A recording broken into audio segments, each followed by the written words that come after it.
Кыргыз бир сөз менен кыргызды кантип чечмелеп берет элеңиз? Мисалы, кыргыз деген ким? Кыргыз деген кимби же сөздүн этимологиясы? Кыргыз деген ким? Кыргыз адамыбы? Менин түшүнүгүмдө кайра эле кыргыз деген ким дегендечи бүгүн кыргыздар жокко деп ойлойм да. Неге? Бүгүн биз улуу элдин атын алып жүргөн, ошол улуу элдин урпагыбыз, бирок ошол улуулукту жоготкон урпактарыбыз. Түшүндүрүп берейин. Манаста бир сөз бар. Биринчиден этимологиясына келели. Этимологияны окумуштуулар мынтип айтып атат. Кыркуз, кыркогуз, кырккеш, кырккыз деп ар кандай бир илимий негизде тарыхый булактарга таянган кайсы бир деңгээлде бир жүйөсү бар. Ушундай бир пикирлер жаралып атат да, бир нече вариант бар. Мен билгени 8 болуш керек. 8 илимий вариант бар. Кыргыз деген этнонимдин чечмелеши. Ошол этноним өзү ошол мүнөздү ачыктайт да, ким экен, кандай эл экен. Анан ошонун баарын угуп туруп мен таң калам да, мен окумуштуу эмесмин анчалык деңгээлде этноним, баягы этнонимди талдап же болбосо этимологиясын талдап анын тереңинен ачып турам. Бирок мен жөнөкөй эле бир байкоо жүргүзөм да, Манаста бир жакшы сөз бар. Кырылган сайын кычаган, түгөнгөн сайын түтөгөн, өлгөн сайын өөрчүгөн кыргыз дейт. Ушул кыргыздын өлбөстүк касиети дейт. Кыргызды канчалык бирөө сырттан келип аны кырып жоём деген сайын кыргыз ошончолук кычайт. Кыргызды өлтүргөн сайын биз өөрчөйбүз улам. Түгөнгөн сайын түтөп булап кайра көбөйүп от болуп күйөбүз да. Мына ошону жөнөкөйлөтүп айтканда. Ошол касиет мен таң калганым. Бул жөн эле Манаста айтылган сөз эмес. Бул бүгүнкү турмушта да ошол көрүнөт. Баягы жөнөкөй эле эске алып өтөйүнчү. 13-жылдагы революция. Башкасын айтпай эле коеюн, бирок 13-жылдагысы бул мындай ачык ошону чечмеледи да. Снайперлер бирден терип чекеге атып, кыргыз балдарын ошол жерден өлтүрүп атты. Борбордук аянтта.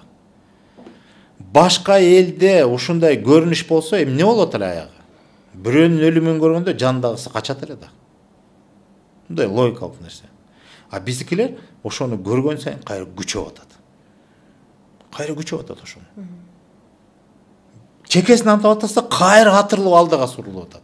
Ошол жердеги мен деле аралашып жүрдүм. Мен алдыда болсом да ошол айланасында жүрдүк да. Анан ошондо биз деле көрүп аттык да, улам атып, улам бирөө канчалап баягы жерге кулап жаткан сайын ошончолук күчтүү атты да.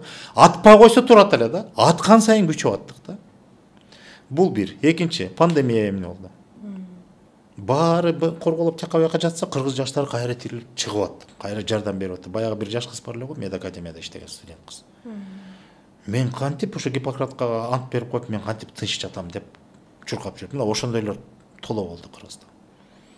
Акыркы жылдары Баткенде окуя эмне болду? Тээ жакта кан төгүлүп атышып атса, биякта кыргыз мисалы Баткенде болсо, көлдүн түбүнөн бери келип атат. Ат башыдан келип атат, таластан келип атат, барып атат ошо жака. Өмүрү Баткенге барып көрбөгөн, ошол жерде согуштун себеби менен барып калып атат ушу. Жеримди коргойн деп. Бул ушундай бир касиет бар да кыргызда. Мен айтып эле жүрөм. Кыргыз деген сөздү жанагы сөздүн чечмеленишин 40 уус, 40 кез, 40 кыз деп бөлүп отурбай эле сөз өзү айтылып атат кыргыз деп. Өзү сөздүн мааниси өзү түз мааниде. Кыргыз кырууга мүмкүн эмес. Бул мисалы Жеңгис деген сөз бар го. Мисалы Чыңгызханды биз Чыңгызхан деп атпайбызбы? Ал элдин берген аты Чыңгыз эмес. Ал өзү Тимужин болгону менен, бирок эл берген аты ал Жеңгис хан. Аны эч ким жеңе албайт. Жеңүүгө мүмкүн эмес, ал Жеңгис деген сөз. Кыргыз деген буларды кырып бүтө албайсың. Кыргыз булар. Эмне кылсаң да кырылбайт булар. Бул кыргыз дейт. Өлбөстүк касиетибиз бар. Мен ушундай түшүнөм. Кыргыз ким? Кыргыз адамы ким дегенде мен айтайын сизге. Менин түшүнүгүмдө. Расмий тарыхта тастыкталган боюнча 3000 жылдан бери биз улут эл болуп жашап келатабыз. Манаста айтылгандай кыргыз болгону, кыргыз атка конгону деп биз этнонимге ээ болгон эл катары кем дегенде 3000 жылдан бери жашап келатабыз. 3000 жыл аралыкта эмне деген цивилизация, мамлекеттер, империялар жок болуп, кумга суу сиңгенде из жок калды. тукум курут болгону канча, а биз келатабыз дагы эле.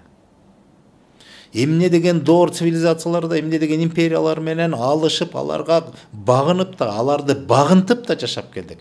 Үзүлдүк, чачылдык, эмне болгон жокпуз. Бирок кайра келатабыз. Бүгүн мамлекеттин ээси болуп келатабыз. 7 миллион кыргыз мамлекетибиз бар. Капталыбызда 28 миллион уйгур эли мамлекет кура албай атат. Күрттөр бар 50-60 миллион мамлекет кура албай келатат. Эмне деген элдер бар, мамлекети жок. 7 миллион алардын катарында ал бир айыл эле да. Мамлекеттин ээси болот. Болгондо да кандай мамлекет? 5-тин төрүндө болгон. Кыргызстандай жер бар экен башка жерде. Эми бар чыгар, бирок чөл эмес. Жөн эле бир такыр жер эмес. Жөн эле бир талаа эмес. Суусу жок. Мен жөн эле мындай салыштырып айтып да. Каласаң суу, каласаң токой, каласаң тоо, каласаң мөңгү, каласаң көл, каласаң жер жемиштин түрү. Не гана жок бизде. Кааласаң кийик жан жаныбарлардын түрлөрү бар. Элде жок барстан баштап баары бар бизде. Ушундай жерде анан мекендеп мамлекет кылып, куруп, бүгүнкү чейин жеткен кыргыз бул ошол өлбөстүк касиети бар деген сөз.